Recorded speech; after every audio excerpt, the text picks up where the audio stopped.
Welcome back, ladies and gentlemen. This is going to be a longer video since this is my entire process of making a knife from start to finish.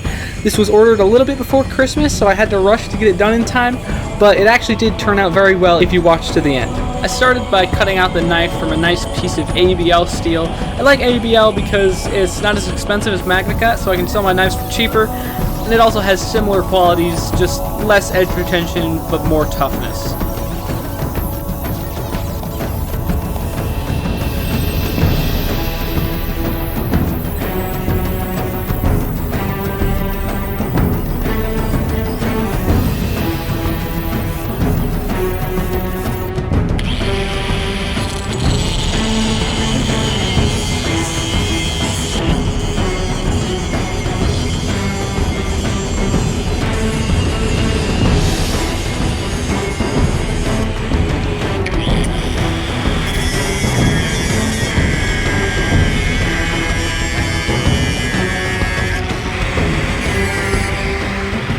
Once the rough shape is cut out, I move on to a more polishing disc on the angle grinder to get prepared for the belt sander.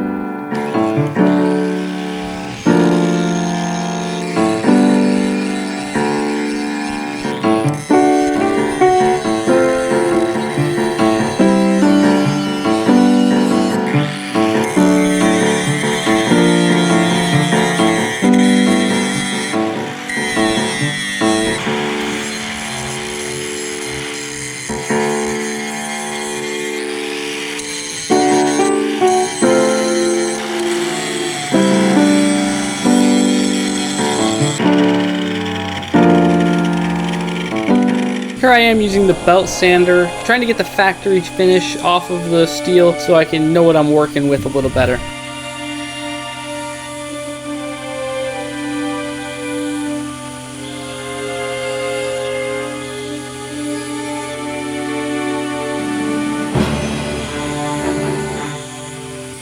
And then trying to cut a little bit of an edge in before I quench it.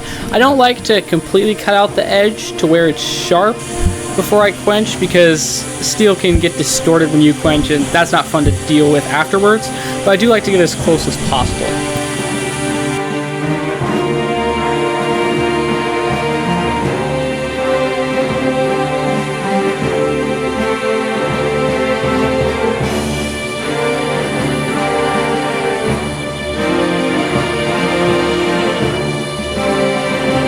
Now I'm switching to the round piece so that I can kind of flesh out that integral guard a little better.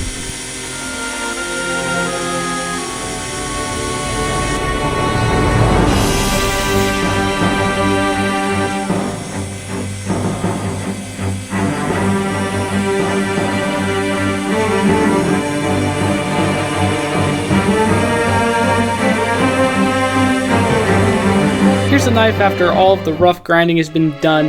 Next step is to drill the holes in it, and then I can quench it.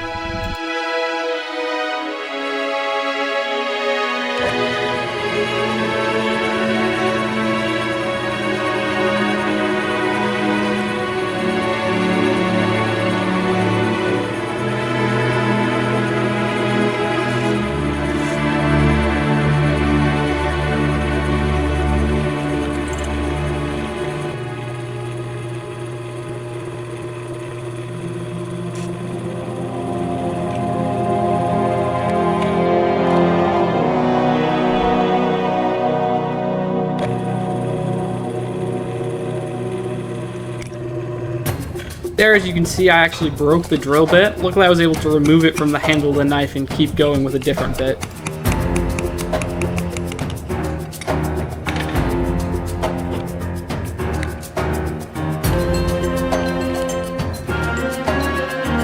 Here's the knife with all the holes drilled and all three of the pins in place, ready for the handle. Next step is to quench it. Before I quench it though, I put it in this stainless steel foil. I apologize for the camera work, but this steel foil keeps oxygen from entering the knife and causing decarburization during the quenching process. Since this is stainless steel, you do not quench this in oil, you quench it in oxygen. I know that sounds weird, but the air actually cools the steel fast enough that it fully hardens without oil at all. And if you were to use oil, it would probably, I don't know, explode.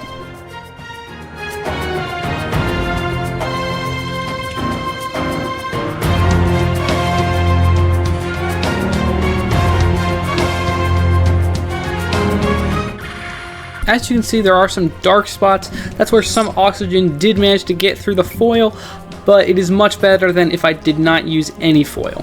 It's just a little extra grinding to remove those. To finish heat treating this knife, I put it in the freezer for 1 hour, allowing it to fully cool down. A lot of people use liquid nitrogen or dry ice. That would be better, but I use what I've got and it works totally fine. After that, I put it in the oven and I repeat those steps 3 more times to fully heat treat it. The next part of this build is making the handle. I chose to use oak for my property, which is really good for handles. It's a hardwood. It also has a nice finish when you're done with it. It's nothing crazy, but it looks really good.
Once both slabs of oak are fully rectangularized, I can drill the holes in them for the pins. The trick though is to line them up with the handle while you're drilling them so that they line up well.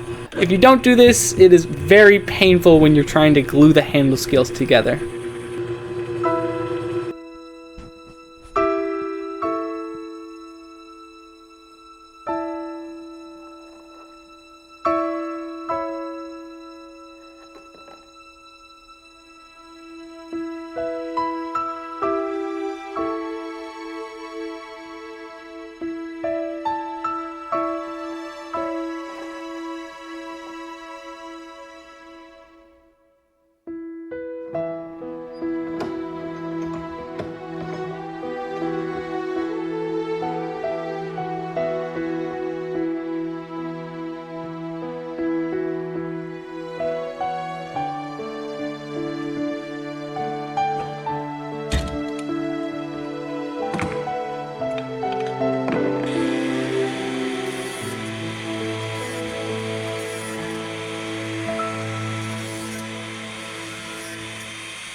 Here's the knife after the majority of the grinding on the handle has been done. There's just a little more work to do with the round piece, and then it's pretty much done.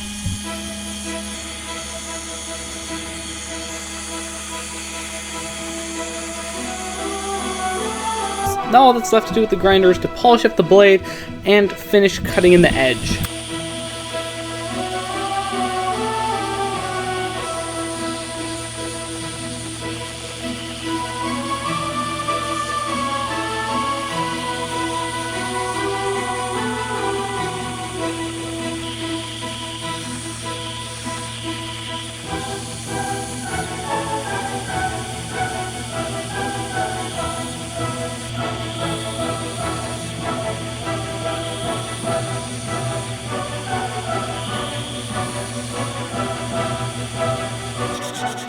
Now I'm beginning to hand polish the handle. After that, I'll move on to the blade.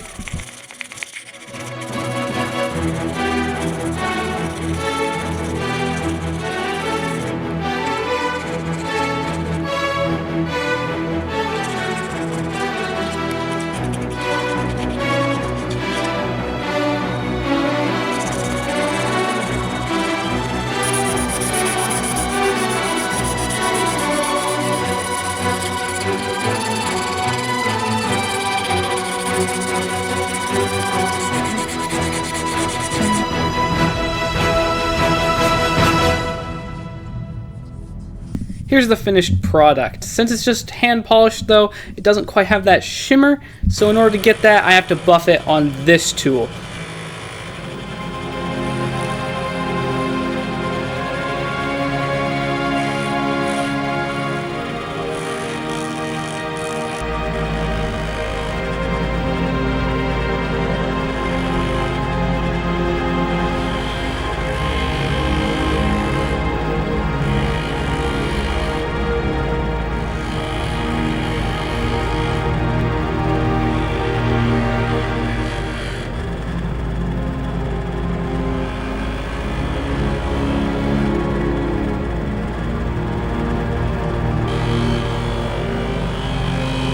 Here's the knife after being completely polished.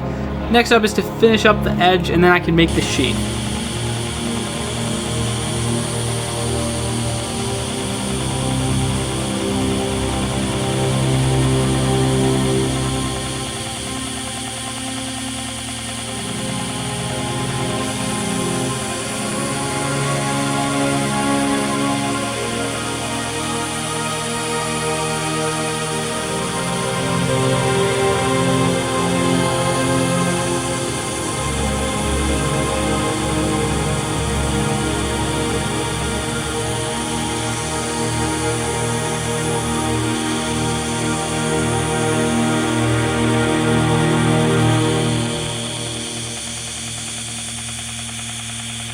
Once the edge is complete, then I can move on to making the sheath.